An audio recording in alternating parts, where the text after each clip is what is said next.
Le vrai reflet. Dans un petit village, les habitants vivaient ensemble depuis longtemps. Chacun avait ses habitudes, ses forces et ses moments de silence. Certains étaient très visibles, toujours en train d'agir, de parler, d'intervenir.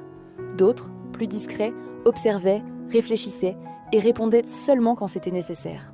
Un jour, des rumeurs commencèrent à circuler. Des messages envoyés en douce, des paroles répétées hors contexte et des intentions mal interprétées créèrent des tensions. Certains cherchaient à donner une mauvaise image des autres, sans jamais leur parler directement. Le climat devint lourd, même si, en face, les sourires restaient parfois présents. Un ancien du village prit alors la parole. Le respect n'est pas ce que l'on montre uniquement devant les autres, mais aussi ce que l'on choisit de ne pas faire derrière leur dos. La bienveillance est une base, pas une option selon les situations. Il marqua une pause, puis ajouta : être actif, c'est souvent agir vite. Être réactif, c'est savoir répondre avec justesse. Les deux ont leur place, mais la précipitation sans compréhension peut blesser.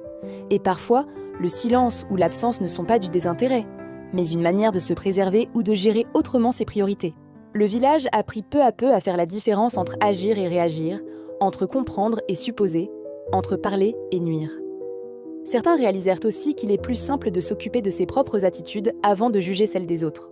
Et dans ce retour au calme, une idée resta dans les esprits. La manière dont on agit quand personne ne regarde dit souvent plus sur nous que ce que l'on montre en public.